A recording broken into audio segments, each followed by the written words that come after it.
Bienvenidos mis apreciados estudiantes de filosofía, esperando se encuentren bien y hayan tenido una semana de descanso y encuentro en familia. El tema que vamos a ver hoy, que corresponde al octavo, se titula La apropiación e interpretación de las normas y las leyes. Este es un tema que hace parte de las disciplinas filosóficas que hemos trabajado durante este año, periodo segundo, tercero y cuarto, y vamos a centrarnos en la disciplina de la filosofía política, a continuar la filosofía política, pero hoy nos vamos a centrar un poco en lo que es la ley.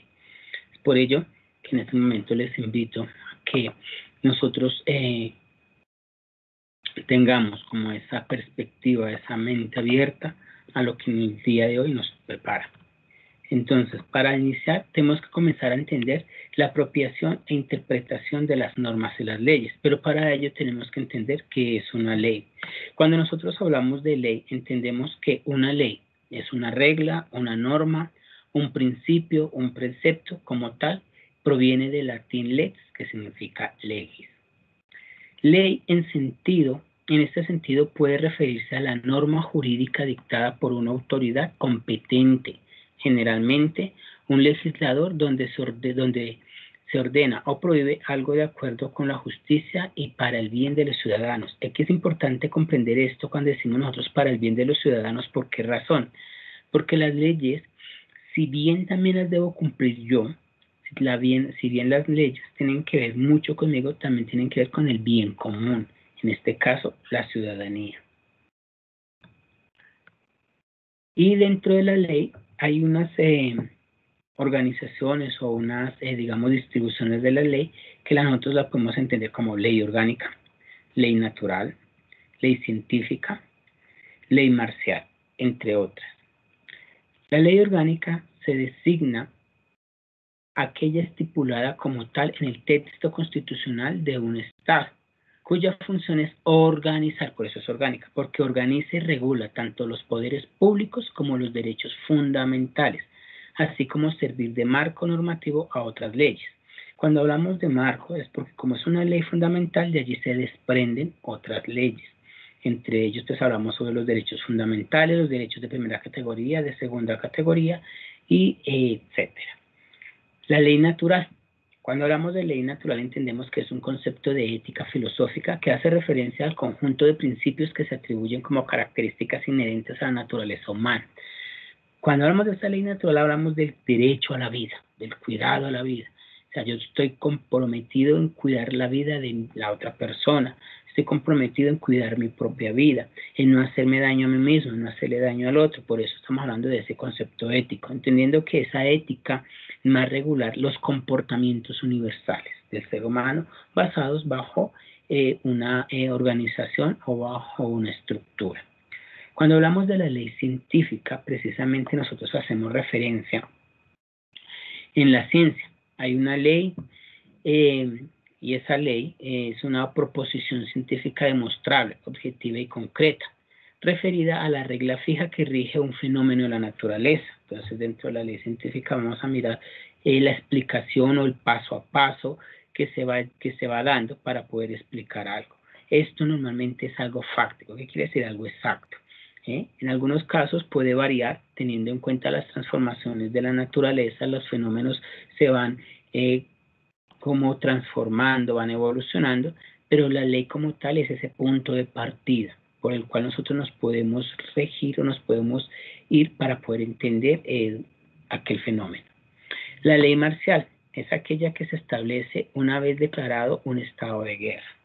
La ley es como esa norma que nos va a permitir a nosotros en un momento de guerra, en un momento de dificultad, saber también hasta dónde puedo llegar y hasta dónde no, hasta dónde yo puedo actuar en contra de la otra persona e incluso sin tener que atentar contra mi propia comunidad.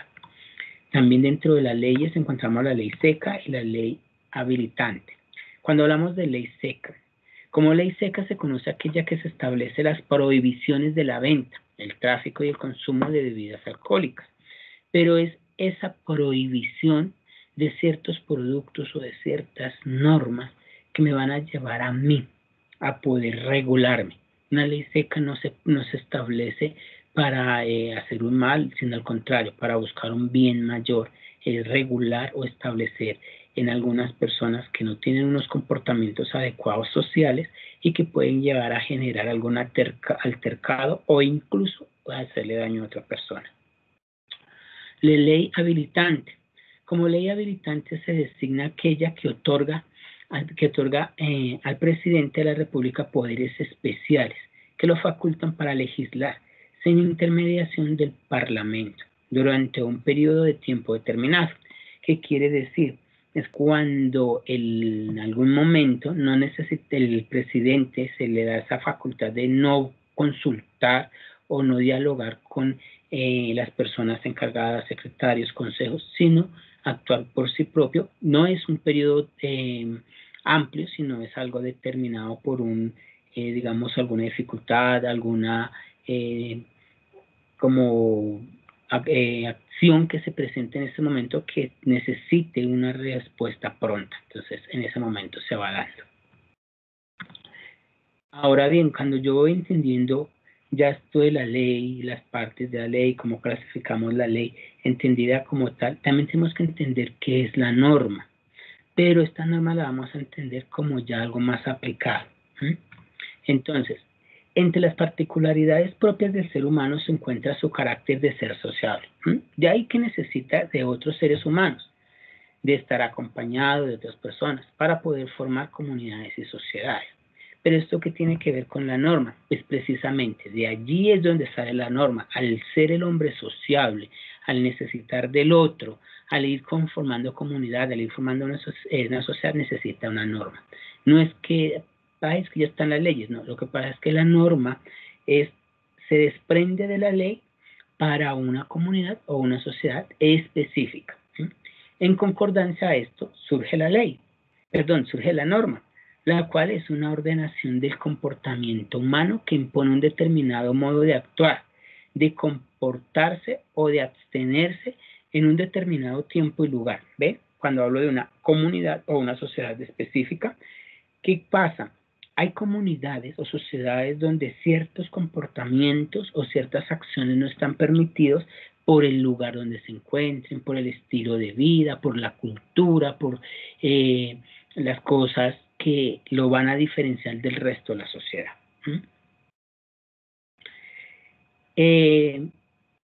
De allí surge de ahí que las normas mandan todas las acciones del hombre para garantizar una sociedad posible de ser vivida. Pues esa norma va a permitir también de cierta manera que el hombre, su comportamiento sea regular. Ejemplo, vamos a poner un ejemplo así básico. En algunas culturas, el matar o el acabar con la vida de otra persona puede que sea permitido bajo algunos aspectos. Esas son normas. Aunque la ley general, ¿sí? La ley que esté por encima dice no matar, no atentar contra la vida del otro, no hacerle daño al otro, hay comunidades o culturas donde si el niño nace con alguna malformación o incluso en algunas culturas si el niño es gemelo, uno de los dos debe morir. ¿Por qué? Porque es una persona que con el tiempo va a sufrir, o sea, teniendo en cuenta las costumbres de esta cultura, no estamos hablando de algo general, sino de esa cultura. Porque el niño va a sufrir, porque el niño va a tener dificultades, o porque sencillamente no está permitido, no se ve como natural ciertas cosas en el momento de nacer, como las malformaciones o tener un gemelo. A eso hacemos. Por supuesto, cada una de estas acciones está condicionadas según el tipo de norma y el sentido que el individuo le dé en diferentes aspectos de su vivir.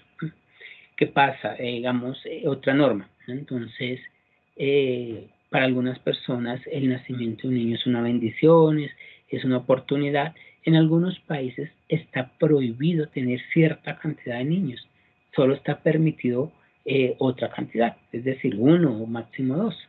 Y en otras circunstancias, pues por poblaciones, por controles, por eso se genera una norma. No es una ley que regule a nivel universal, pero sí es una norma a nivel, digamos, de país, de comunidad o de sociedad. Esta construcción y apropiación de la norma le busca de una sana convivencia. Eso es uno de los aspectos más que más discusión y trabajo amerita en el ámbito escolar, porque en el ámbito escolar ya que vamos a ponerlo un poquito más aterrizado, y es en este caso. Cuando nosotros hablamos de esas normas de sana convivencia, si en mi casa, ¿sí?, yo no tengo unos principios, yo no tengo unas fuentes, entonces mi segundo hogar, en este caso el ámbito escolar, se va a convertir en ese lugar donde yo voy a empezar a construir esas normas. ¿Por qué?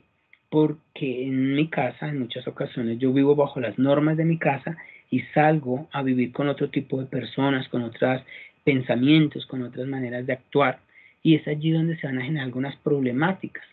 Entonces, ¿qué genera esto? Que debido a que las problemáticas convivenciales infieren en todos los procesos educativos que se ponen de manifiesto en la sociedad, todo lo que en la sociedad se vive, en muchas ocasiones es aprendido desde la escuela.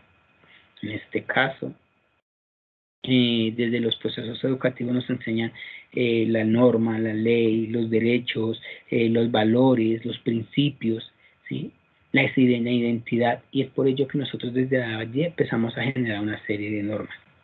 Son diversos los beneficios que brinda la construcción de normas en la sociedad, planeada estratégicamente no solo desde el organizativo, sino que percute directamente en la formación moral.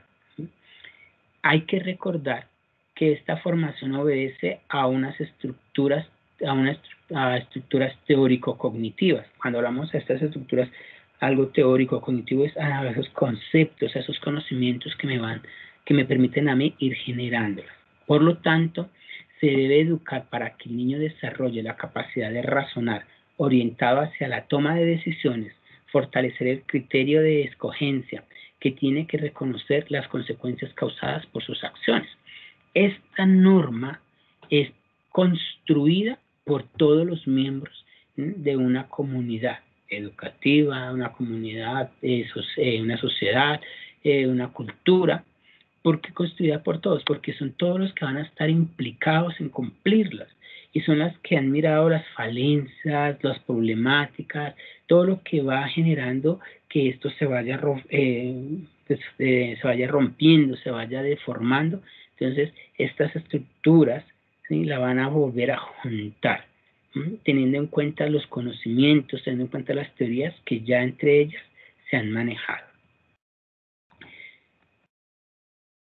Es por ello que en ese orden de ideas nosotros tenemos que tener claro que para poder nosotros vivir en comunidad tenemos que tener unas leyes, y que dentro de esas leyes hay comunidades más específicas donde tenemos que crear unas normas para poder tener una convivencia, poder estar y aceptar y comprender las ideas del otro, poder estar y entender las decisiones del otro. Estas normas me van a permitir a mí poder crecer sin estar por encima de los demás, sino entendernos en una igualdad, entendiéndonos también en una equidad. Bien, esto es todo por el día de hoy. Agradezco que lo hayan podido comprender. Si tienen alguna duda o inquietud en los próximos encuentros los podemos solucionar. Como sugerencia, tengan muy presente esto, que les puede ayudar mucho para su trabajo final, que es una sustentación oral. Muchas gracias y que tengan ustedes un excelente día.